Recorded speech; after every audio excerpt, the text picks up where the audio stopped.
Creators by Dhanush ఛానల్ని చూస్తున్న వ్యూవర్స్కి నా అభినందనలు. నేను టాపిక్ ఉగాది పండుగ గురించి వాటి ప్రాముఖ్యత వివరించాలనుకుంటున్నా. ముందుగా ప్రతి ఒక్కరికి శ్రీ విశ్వావసు నామ సంవత్సర శుభాకాంక్షలు.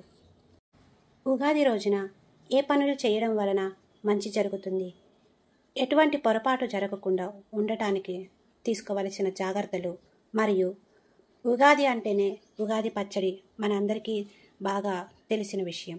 వాటి గురించి వివరించాలని అనుకుంటున్నా. ఈరోజు టాపిక్లు ఇవండి. 2025 మార్చి 30 పండుగ జరుపుకుంటున్నాము. కానీ పాడ్యమి తిథి ప్రారంభం 29 మార్చి శనివారం సాయంత్రం 4:25 మొదలై మార్చి 30 2025 ఆదివారం మధ్యాహ్నం 12:49 ముగుస్తుంది. పాడ్యమి తిథి ఉదయం రోజు ఉండటం వల్ల ఆదివారమే మనం పండుగ జరుపుకుంటున్నాము. ఉగాది పండుగ శ్రీ విశ్వావసు నామ సంవత్సరంగా జరుపుకుంటాము. పంచాంగ శ్రవణ సమయంలో ఎన్నోసార్లు గ్రహాల పేర్లు పలుకుతారు. అందువల్ల ఆయా గ్రహాలు సంతోషిస్తాయట. ఫలితంగా పంచాంగ శ్రవణం చేసిన వాళ్ళకి, విన్న వాళ్ళకి సూర్యుడి వల్ల తేజస్సు, చంద్రుడి వల్ల వైభవం, కుజుడి వల్ల సర్వమంగళం, బుధుడి వల్ల బుద్ధి వికాసం, గురుడి వల్ల జ్ఞానం, శుక్రుడి వల్ల సుఖం, శని వల్ల దుఃఖరాహిత్యం, రాహువు వల్ల ప్రాబల్యం, కేతువు వల్ల ప్రాధాన్యం కలుగుతాయని దేవతలను అనుగ్రహిస్తారని శాస్త్రాలు చెబుతున్నాయి. ఉగాది రోజున ఈ పనులు చేయడం వల్ల శుభప్రదంగా ఉంటుంది. తెల్లవారుజామునే అంటే బ్రహ్మ ముహూర్తంలో నిద్రలేచి ఇంటి ముందు శుభ్రం చేసుకొని ముగ్గు పెట్టుకోవాలి. గడపను కూడా అలంకరించుకోవాలి.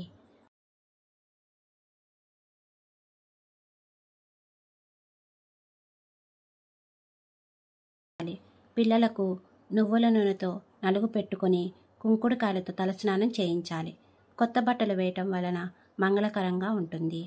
నుదుటిన బొట్టు పెట్టాలి. ఇంటి గుమ్మానికి వేప కొమ్మలు, మామిడి ఆకులతో తోరాలు కట్టాలి. ఇటువంటివి చేయడం వల్ల శుభప్రదంగా ఉంటుంది. ఉగాది పర్వదినాన పొరపాటును కూడా ఇటువంటి పనులు చేయకుండా చూసుకోవాలి. ఉగాది పండుగ అంటేనే ఒక సెంటిమెంట్. ఈరోజు ఎలా గడుస్తుందో అదేవిధంగా ఏడాది మొత్తం ఉంటుందని ఒక నమ్మకం.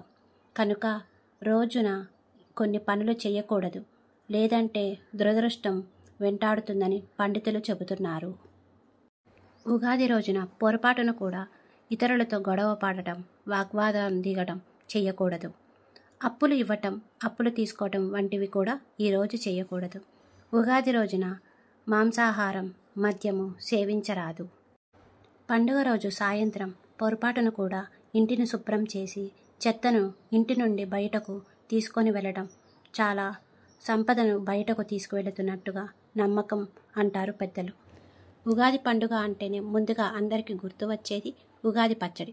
కొత్త సంవత్సరం ఉగాది షడ్రుచులతో తయారు చేసే ఉగాది పచ్చడిని ఆరోగ్యానికి ఎంతో మంచిదని చెబుతుంటారు. ఇందులో ఉండే 6 పదార్థాలు 6 సంకేతాలను సూచిస్తాయి. ఇప్పుడు వాటి గురించి తెలుసుకుందాం.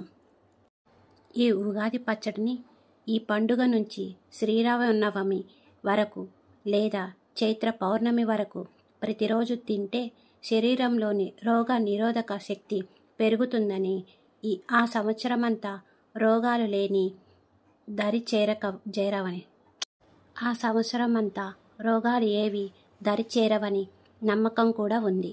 ఆయుర్వేద శాస్త్రం ప్రకారం ఉగాది పచ్చడిని నింబకుసుమ భక్షణం, అశోక కాళిక ప్రసానం అంటారు.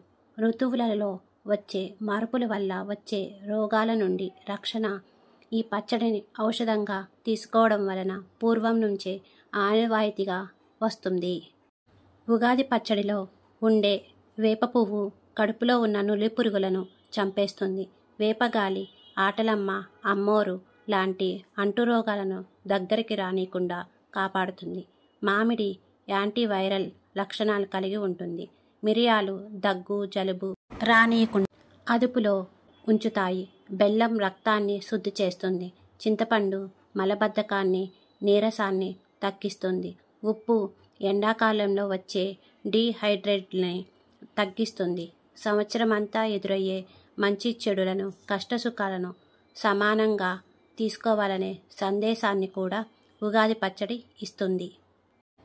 బెల్లం తీపి సంతోషానికి, ఉప్పు జీవితంలో ఉత్సాహానికి, వేప పువ్వు చేదు బాధ తాలూకు అనుభవాలను, చింతపండు పులుపు నేర్పుగా వ్యవహరించాల్సిన పరిస్థితులకు, పచ్చి మామిడి ముక్కలు పులుపు కొత్త సవాళ్లకు, కారం సహనం కోల్పోయేటట్టు చేసే పరిస్థితులకు సంకేతమని చెప్తారు.